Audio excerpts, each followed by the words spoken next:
And Sunday night,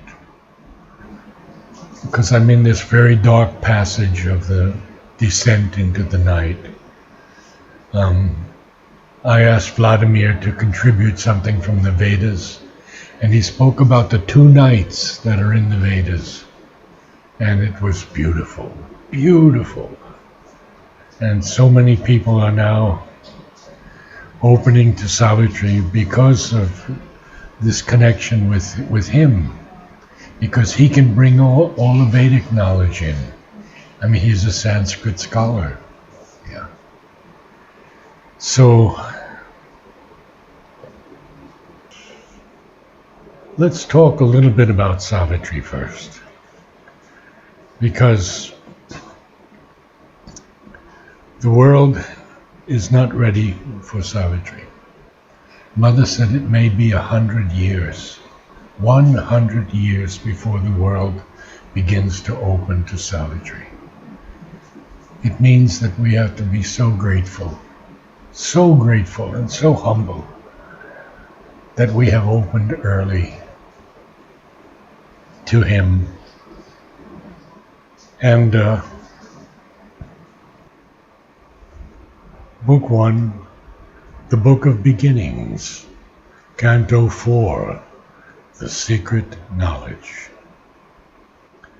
Too seldom is the shadow of what must come cast in an instant on the secret sense, which feels the shock of the invisible,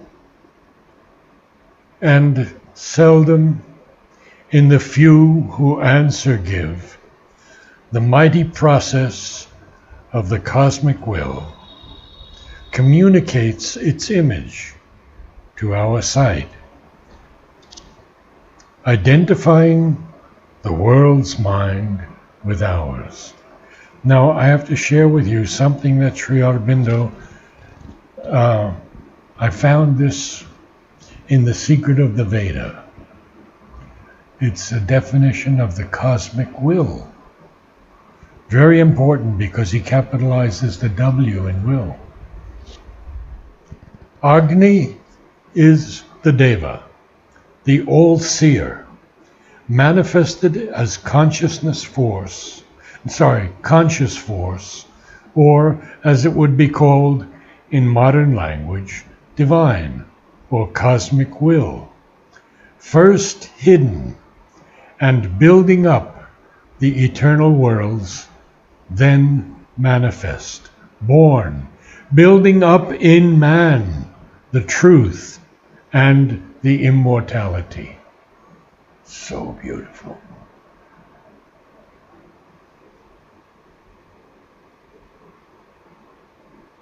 So this cosmic will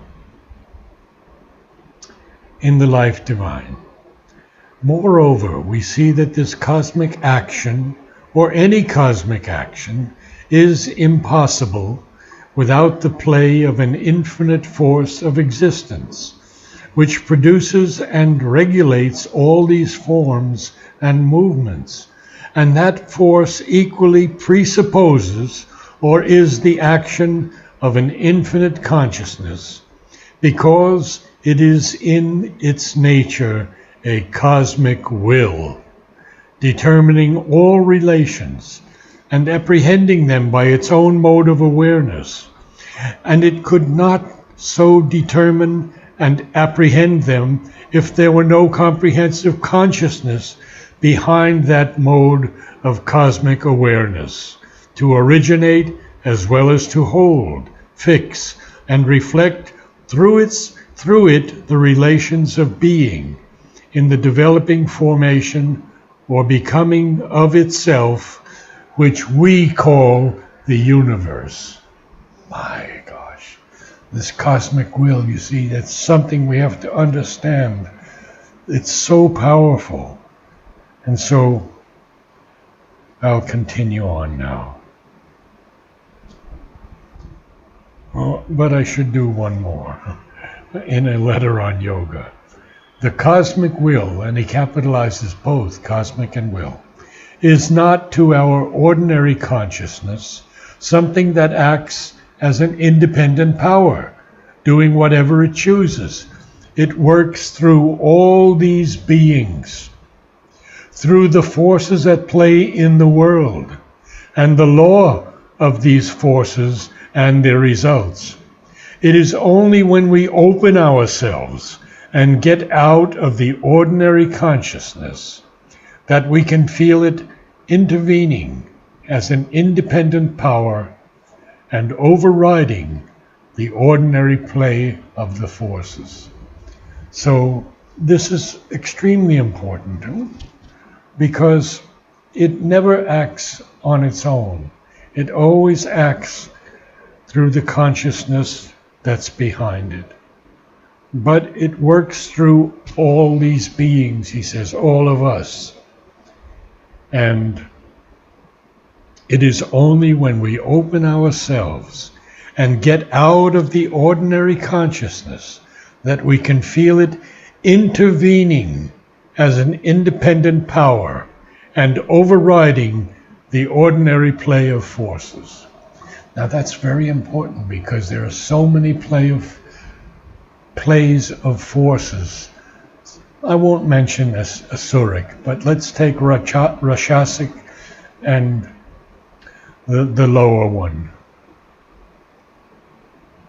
They're always in the atmosphere, and even the genius who thinks he has a new vision of something is just tapping that from that worldly atmosphere.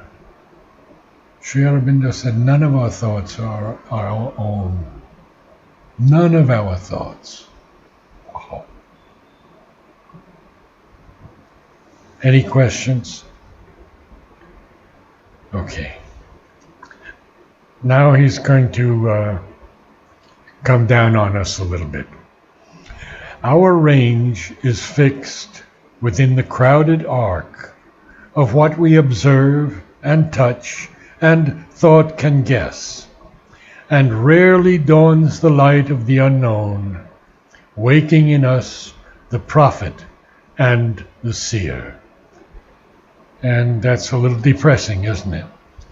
Because our range is just fixed within this crowded arc of what?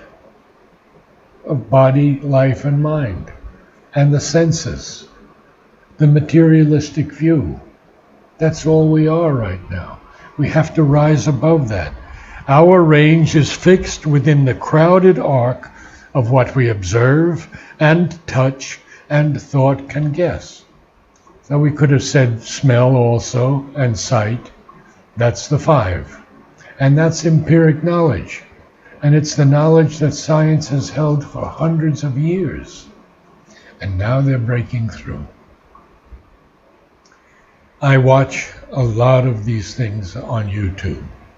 These great people who are breaking through in consciousness to the light.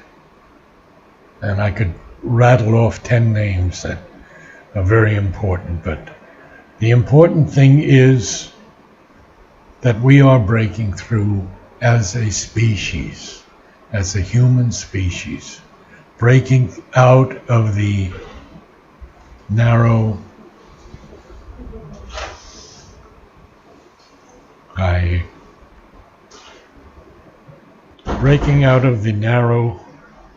our range is fixed within the crowded arc of what we observe and touch and thought can guess.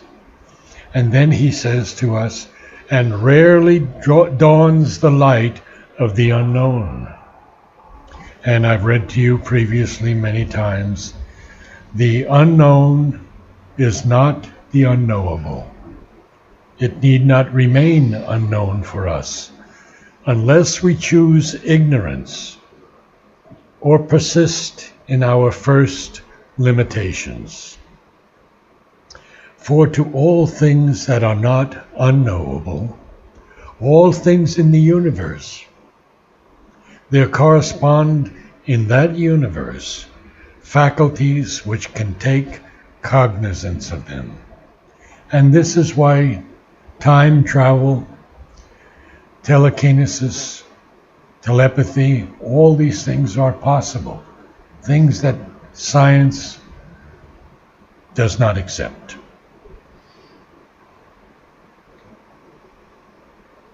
We have to enlarge our faculties to go from the unknown into the known. And then he says, sometimes, he says, and rarely dawns the light of the unknown, waking in us the prophet and the seer. Now, that's a very, very important line, because I may have shared with you before, but I'll share other things with you today. The great composers of classical music were able to go into those planes and bring down the melodies and the harmonies. Johannes Brahms said, I can go into those planes and bring down any music that I want. Beethoven said the same thing. And that's the prophet and the seer, that they are far above us. But now he's going to tell us more. The outward and the immediate are our field. The dead past is our background and support. And we live too much in that dead past. Even though it's our background, it's also our support. And in my discussions with Shraddhalu, we understand that there are good things in our past, and not everything has to be discarded. Only the negatives. Mind keeps the soul prisoner. We are slaves to our acts. We cannot free our gaze to reach wisdom's sun. And he's not stopping there. Inheritor of the brief animal mind, man, still a child in nature's mighty hands, in the succession of the moments lives. To a changing present is his narrow right. His memory stares back at a phantom past. The future flees before him as he moves. He sees imagined garments, not a face. We have to discuss that a bit because it's very important. So mind in us is keeping our soul prisoner. Not a very nice thing to understand, that we are slaves to our acts. How many times do we react or do the same thing over and over and over again, as if we're puppets? So mind keeps the soul prisoner. We are slaves to our acts. And he has a semicolon there because he wants to continue. We cannot free our gaze to reach wisdom's sun. And it's only when we have wisdom and not knowledge that we have made the progress. Knowledge is useless to us. It's wisdom that's important. And then he goes on to say that we are inheritors, inheritor of the brief animal mind. And we know that the animal mind does not have the mind that we have, but it does have instincts. It protects its young. It can flee in times of danger, or it can use tremendous force to bring down a prey. And we are inheritors of this brief animal mind. And then he has this beautiful line, man, still a child in nature's mighty hands, in the succession of the moments lives. Now, this is something that that Buddhists and Advaitists and those who believe that this whole world is an illusion believes that we should live in the succession of the moments. The great Lao Tzu and many of the Chinese and Tibetan yogis say that live in the moment. You've heard it. Not Sri Aurobindo. He says we are living in the succession of the moments. And then he says, to a changing present is his narrow right. And that's our only right, that this present is always changing. His memory stares back at a phantom past. The future flees before him as he moves. And then that line, that extraordinary line, he sees imagined garments, not a face. Armed with a limited, precarious strength, he saves his fruits of work from adverse chance. Yes, we do that. We don't want our work destroyed or corrupted by anyone. So we save it from adverse chance. Our poems, our music, our loves, our ideas. A struggling ignorance is his wisdom's mate. He waits to see the consequence of his acts. He waits to weigh the certitude of his thoughts. He knows not what he shall achieve or when. He knows not whether at last he shall survive or end like the mastodon and the sloth, and perish from the earth where he was king. These are powerful lines, huh? Yes, please. Imagine garments. Imagine garments, yes, not a face. So there are lines in Savitri about the hem, and Mother speaks about the hem of the garments that we touch, but we don't see the face. Oh. If we could see her face,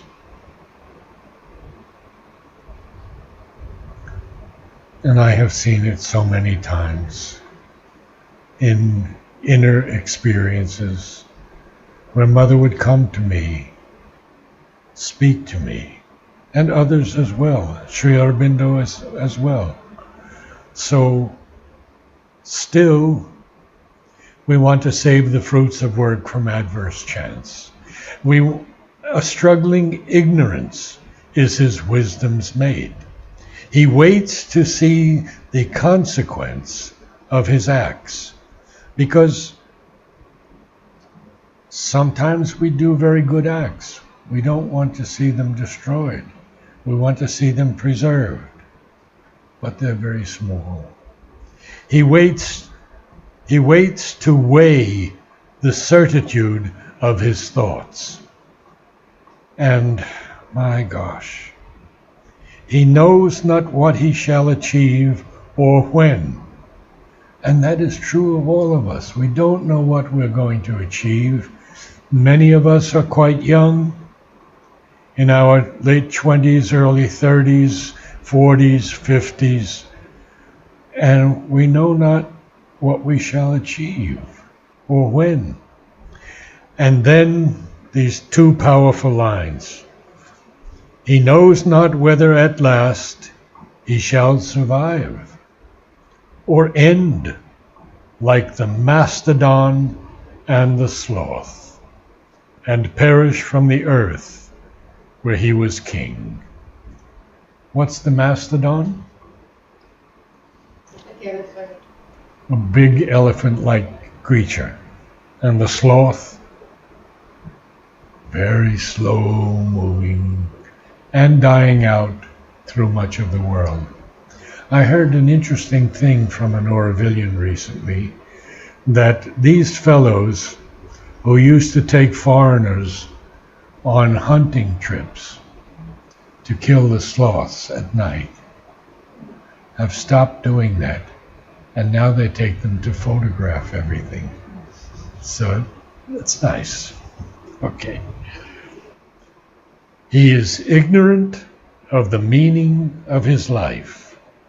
He is ignorant of his high and splendid fate. Look at that, 2 lines beginning with he is ignorant. That's us. What is the meaning of our life?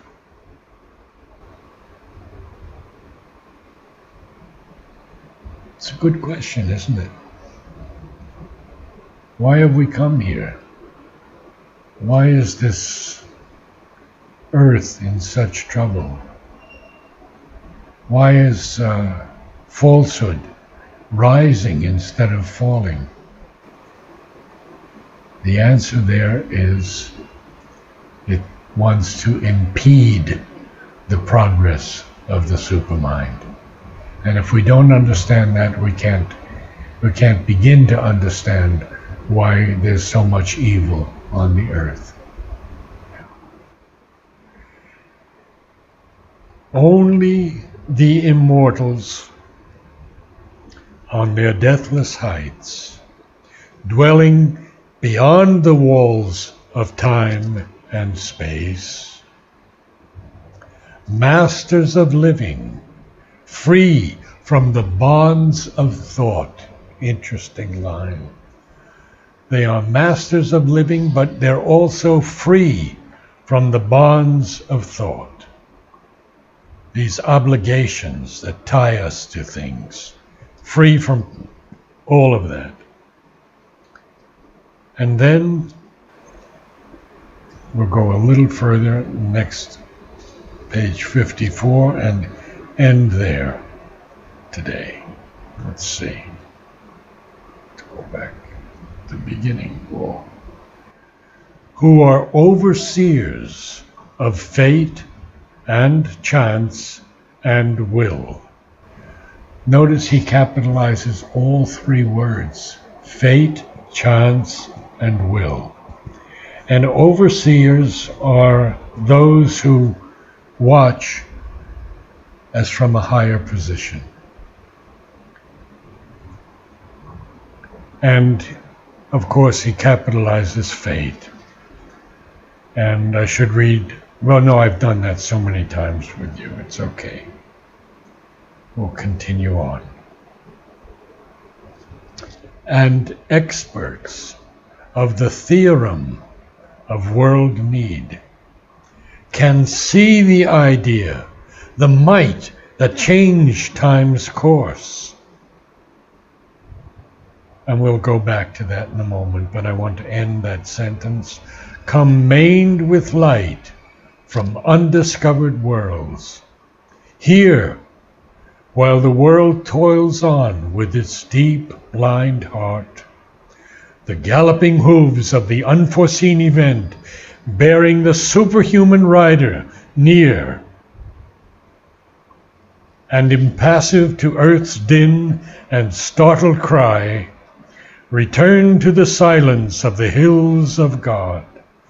As lightning leaps, as thunder sweeps, they pass, and leave their mark on the trampled breast of life.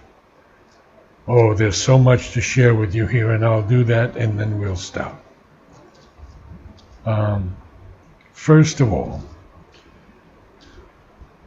experts of the theorem of world need. These beings are experts at that. They are overseers of fate and chance and will. And the theorem is very interesting. It's not a theory. A theorem is a rule or law. usually expressed by an equation or a formula. Or it's an idea that has been demonstrated as true or is assumed to be demonstrable. Can see the idea. Now, Sri Aurobindo is leading us to something very important. We'll end with that. Can see the idea, the might that change time's course. So they can see the idea, they can see the might that change time's course. And what does he say next? He says, come maned with light from undiscovered worlds. Now, we know what a mane is on a horse. The long hair along the top and sides of the necks of certain animals like lions. And Sri Aurobindo uses actually manes, dense maned, lion maned in Savitri. So they're coming maned with light from undiscovered worlds. And they hear while the world toils on with its deep, blind heart, the galloping hooves of the unforeseen event, bearing the superhuman rider near. Who is the superhuman rider? Anybody? Kalki. And Kalki is supposed to be the last avatar. And so most of the ashram people and myself believe that Sri Aurobindo is the last avatar. He is Kalki. Yes.